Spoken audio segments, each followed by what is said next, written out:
জানি। তুমি রচনা করলে তিনটে, নীলাঞ্জনা একটা ইতিহাস দিলে, এবং সেই ইতিহাসটা যে এত উইডো বার্নিং, এত মানে বধূর নির্যাতন, এত মানে ব্রাইড বার্নিং, এত কিছুর মধ্যে দিয়ে গিয়ে সেই একটা তার ইতিহাস হলো একটা প্রেমের গানের মধ্যে দিয়ে। আমি যেটা বারবার বলতে চাইছি, আমি কখনোই না কিছু ফরমাইশি জিনিস লিখতে আমার খুব কষ্ট হয়। তুমি যদি বলো নচি আমাকে এটা না একটু লিখে দাও তো, আমি গোটা জিনিসটার ভেতরে না ঢুকে লিখতে পারি না। এটা হয়তো তুমি বলবে যে নচি এটা বাড়াবাড়ি করছো, তুমি এটা পারো কিন্তু করবে না, করতে চাও না, বা তুমি এক্সকিউজ দেখাচ্ছ। বিষয়টা তা নয়।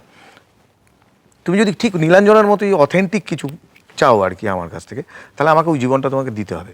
বা তুমি যদি বলো চোর, আমার যে ভিড় করেই মারত আকাশটা ঢেকে দিয়ে, বা এই বেশ ভালো আছি, বা তুমি আরো অনেক গান আছে, অসংখ্য গান আছে আমার, ইচ্ছেরা দিনের রাতে, বা এই ধরনের এই জায়গাগুলোর মধ্যে তুমি যদি আমাকে না ফেলো, ওই টানাপোড়েনের মধ্যে না ফেলো, আমি লিখতে পারি না। তুমি বলবে যেটা খুব লেম এক্সকিউজ, ভালো অ্যাক্টর হতে গেলে কি, অন্ধের অ্যাক্টিং করতে গেলে কি অন্ধ হতে হয়? আমি যেভাবে দেখি আর কি, আমি সেটা বললাম। আমি ইনভলভ না হয়ে গেলে হয় না। আমি একটা কোনো কাজের মধ্যে নিজেকে দেখতে না পেলে না, আমি সেই কাজটা করতে পারি না। এইবার ধরো আমি একটা ব্যক্তিগত জায়গায় আসছি বলে তুমি অপ্রস্তুত হও না, কিন্তু আজকে তোমার বাচ্চা ছোট, সে একটা খুব সরল প্রশ্ন করতে পারে এবং তুমি তাকে সেটাকে খুব একটা সরল উত্তর দিয়ে অ্যাভয়েড করতে পারো।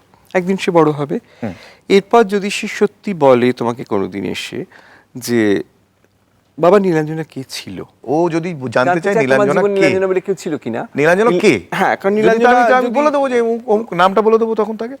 যদি এর বাইরে কিছু জানতে চায়, মানুষ তো তাই চায়, আমরা বনলতা সেনকে, নীরাকে এই খুঁজে বেড়াচ্ছি। আসলে তিনি মানে তার মাথায় কতটা চুল আছে, তিনি আর তাকে কেমন দেখতে, তার দাঁত পড়ে গেছে কিনা, চোখে ছানি পড়েছে কিনা, এইটাই তো জানতে চায় মানুষে। কিন্তু এর বাইরে আসলে নীলাঞ্জনা জানতে সেটা চায় না। আমি তোমায় বলবো কি জানতে চায়, আমার মনে হয় জানতে চায় তুমি কবিতায় যাকে অমর করে রাখলে সে এতটা কেন ইম্পর্টেন্ট। সে আদৌ এতটা নয়, ধরে নিলাম সেইটা আদৌ এতটা নয়। আসলে নীলাঞ্জনা আমার আমার আমার আমার কল্পনায় নীলাঞ্জনাকে আমি অনেক বড় করে দেখেছি। ধরো আজকে আমি যা জানলাম না, এই যে 1936 গানটা আমি লিখেছি না, এই গানটা কিন্তু আমার বাবার কথা ভাবতে ভাবতে আমি লিখেছি।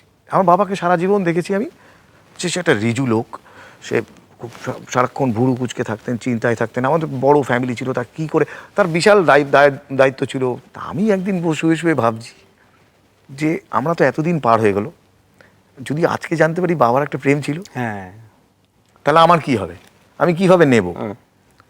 এইটা নিয়ে কিন্তু গল্পটা এই গল্পটা কিন্তু না, সেটা মনে হচ্ছে তোমার এটা নিয়ে একটা লিখো, এটা নিয়ে লিখো, তাহলে সেটা একটা আধুনিক জায়গায় দাঁড়াবে।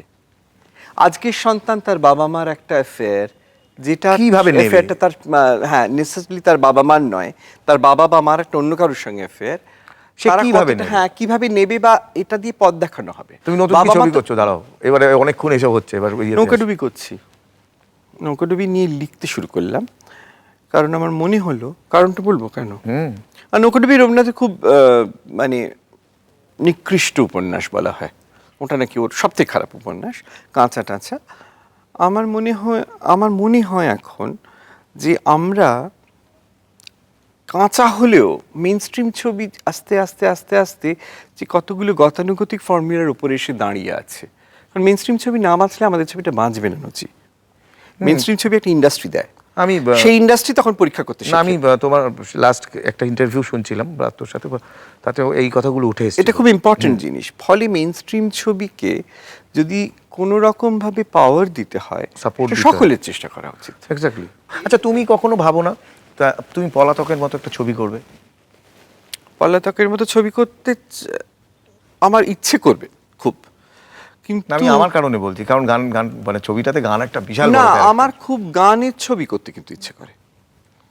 কারণ আমার মনে হয় ভারতীয় সিনেমা যে ইউনিক প্রপার্টিটা আছে, সেটা কিন্তু যে একটা হিরো গান গাইতে আরম্ভ করলো, পেছন থেকে বাজনা বেজে উঠলো, এবং আমরা একেবারে তার গলাতেই দুঃখের সময় মোহাম্মদ রফি গাইছে, তার গলাতেই আনন্দের সময় কিশোর কুমার গাইছে, এবং আমরা একবারে হাঁ করে গিলছি। এই যে আনন্দটা, এই যে ড্রিম, সিনেমাকে একটা ড্রিম তৈরি করতে পারার ক্ষমতাটা একমাত্র ভারতীয় সিনেমার আছে, এবং আমরা এই শক্তিটাকে অত্যন্ত অবহেলা করেছি। যেহেতু লেখা শুরু হয়েছে, তাত্ত্বিকরা লিখতে আরম্ভ করেছেন সো কল সিরিয়াস সিনেমা নিয়ে, এই যে পপুলার সিনেমার এই যে অ্যাপিলটা, পপুলার সিনেমার যে পাওয়ারটা, এটা নিয়ে কোনো দিন কোনো কাজ হয়নি। ফলে নাচ গানের রোল ছবিতে খুব ছোট করে দেখা হয়েছে। আচ্ছা, তরুণ মজুমদারের কথাই যদি ধরি, উনি আমার খুব প্রিয় একজন ডিরেক্টর আর কি। তো ওনার ছবিতে উনি কি কোনো সিরিয়াস কথা বলেননি? তরুণ মজুমদারকে নিয়ে কটা সিরিয়াস কাজ হয়েছে তুমি আমায় বলো তো? কি মনে করেছে উনি সিরিয়াস কাজে যোগ্য, এটা বলো তো আমায়। তুমি করেনি আমাকে তো বলো, কেউ। একটা সংসার সংসার সীমান্তের মতো একটা ছবি, একটা বালিকা বধূ করে দেখা একটা গেছে বালিকা বধূ করে দেখা, একটা বালিকা বধূ করে দেখা আমাকে কেউ। তুমি আমাকে বলো তো। আজকে একটা film maker including my self বালিকা বধূ করে দেখা। তনুদা কেবল গ্রাম বাংলা নিয়ে ছবি করেন বলে ওগুলো আর চলে না বলে মুখ বেঁকানোর আগে গল্প বলতে শেখ না। গল্পটা বলছে কিভাবে? ফুলেশ্বরী এবং ফুলেশ্বরী একটা খুব সাদামাটা গল্প, গল্পে কিচ্ছু নেই। এই যে শহর আর গ্রামে ডিভাইড, তুমি তো না, না, লোকে গ্রামে বলে। ফাংশন করতে হ্যাঁ, যাও, যাই। তুমি নিশ্চয়ই জানো। না না, গ্রামে চলবে না বলে, এটা আমি ঠিক বুঝি না। কারণ গ্রামের মধ্যবিত্তর কথা কেউ ভাবে না কেন আমি জানি না। এবং না, গ্রামের ছেলেরাও তো গ্রামের ছেলেরাও তো স্কুলে পড়ে। তনুদার ছবি সন্ধ্যাদিকে নিয়ে এই কাজটা খুব ইম্পর্টেন্টলি করেছিল, যে গ্রাম আর শহরকে জুড়ে দিয়েছিল।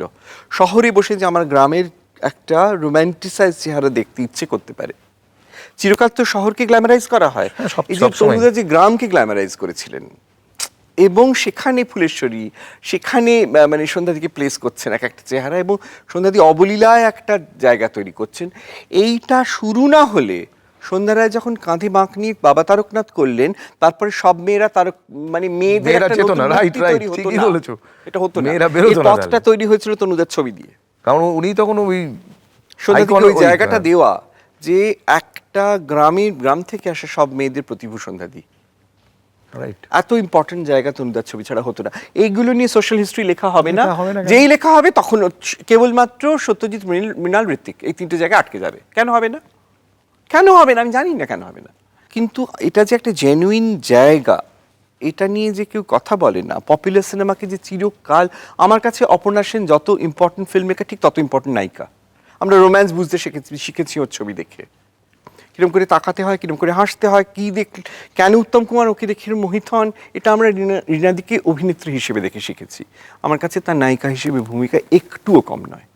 এরকম ছবি তুমি কি বানাবে? মানে এরকম ছবি প্ল্যান নিশ্চয়ই কিছু বানাবো, আছে তোমার? নিশ্চয়ই বানাবো। কোনো গল্প ভেবেছো যে এরকম কোনো গল্পকে কেন্দ্র করে? আমি একবার বেহুলা লক্ষিন্দর নিয়ে মিউজিক্যাল করতে চেয়েছিলাম, কিন্তু ততটা লোকগান আমি জানি না। তার মধ্যে আসলে এই যে পলিটিক্সটা এখন আমরা দেখতে পাই না, যে ইনফ্যাক্ট মমতা ব্যানার্জিকে আমার সত্যি মনে হয় মনসা, যে একটা প্যান্থিয়ান একটা নতুন দেবী তৈরি হলো। আসলে তো মমতা হ্যাঁ, হাইব্রাউ কংগ্রেস তার একটা কমিউনিস্ট লেভেলের রেপ্রেজেন্টেশনের জন্য একজনকে বসানো হলো। এটা একেবারে মনসার গল্প। হ্যাঁ, খুব সুন্দর ব্যাপারটা। এটা যেমন আমাদের কলযুগ ছবিতে মহাভারতকে মেলানো মহাভারতকে ফলে না, আমি সময়টাকে এই করতে চাই না, কিন্তু তুমি আজকে আমারও দাঁড়িয়ে ওই তুমি বুঝতে পারছো আসলে মনসা মনসা তো- মঙ্গলের সৃষ্টি কোত্থেকে হচ্ছে। এই একটা সোর্স অফ এপিক পাওয়া যায়, তো আমি ওইটা বুঝতে পারি। ওটাও কিন্তু শ্রেণী সংগ্রামেরই গল্প। কি সুন্দর গল্প আর কি চমৎকার গল্প। ওটা দুটো শ্রেণীর লড়াইয়ের গল্প। এবং সে কিছুতেই যে শিবভক্ত সে তাকে অ্যাকসেপ্ট করবে না। তার যে ওই ধরনের মানে সে জানে এই মানে এটা মানে তার, এবং তার একটা মেয়ের দাঁড়ানো বানানো যেত তো এটা। খুব সুন্দর বানানো। তো করলে না কেন? আর একটু মডার্ন ইয়ে নিয়ে বা মডার্ন সময়কে কেন্দ্র করে যদি কিন্তু করা যেত। সেটাকে স্টাইলাইজ করতে গেলে না, এটাকে যদি আমি এখন কন্টেম্পোরারি পলিটিক্সের মধ্যে ফেলে দিই, জিনিসটার মহত্বটা ছোট হয়ে আসে। সেটা হয়ে যাবে। তো কিন্তু তখনই গান এই ক্ষমতাটা দেয়, যে যখন এটা, যেটা আমি দেখি আমি ঘরে এটাকে বাইরে গানই এটাকে আলটিমেট রূপক হিসেবে নিয়ে যেতে পারে। একেবারে একটা উত্তরণ দিতে পারে, রূপক হয়ে যাবে তখন ওটা। উত্তরণ দিতে পারে। যখন ঘরে বাইরেতে সাথীলেখা সেই অন্ধের ছেড়ে বাইরে এলেন, তখন আমাদের অনেকের মনে হয়েছিল বিমলার নির্বাচন ঠিক নয়, অনেকের মনে হচ্ছে যে সেটটা আগের মতন বংশীদার মতন সুন্দর নয়, মানে তারপর তাঁতের শাড়ি টাড়ি পরে সাথীলেখাকে একটু যতটা না তিনি মানে এমনি সাথী দিমোটা তার থেকে বেশি লাগছিল। স্লো মোশনে হচ্ছে পুরোটা কিন্তু উড়ে গেল একদম লাবণ্যপূর্ণ যেই প্রাণটা বেজে উঠলো ওখানে। মানে আমি যেন দেখলাম যে এটাই হচ্ছে একজন ফিল্ম মেকার, যিনি নিজের সমস্ত কটা ত্রুটি দেখতে পেলেন, সেটাকে সংশোধন করলেন চোখের সামনে। ওই মিরাকলটা ইউজ করলেন। ওই একটা ম্যাজিক হলো আর কিচ্ছু, মানে কতই অঘ্রাণ সুখসারে ছোটরা নিয়ে জন্দর থেকে বাইরে পা দিল, এই কথাটা পড়লো। তারপর লাবণ্যপূর্ণ প্রাণ, তারপর থেকে লাবণ্যপূর্ণ প্রাণটা became a fixation with me. আমি এতগুলো ছবিতে ব্যবহার করেছি, ঘরে বাইরে আমাকে চিনিয়ে দিয়েছে সঙ্গীতের ক্ষমতা কতখানি ছবিতে। সঙ্গীত যে ছবিকে কোথায় নিয়ে যেতে পারে সেটা তো আমরা মানে এটা নিয়ে আসলে এটাকেও কেউ সিরিয়াসলি নেয় না। এইটাই, এটাকে গান হচ্ছে ফর্মুলা, রাখতে হবে দুটো গান, একটা hero sad song, happy song, hero heroine. আরে বাবা, গান অত্যন্ত একটা লেজিটিমেট ভাষা অফ এক্সপ্রেশন।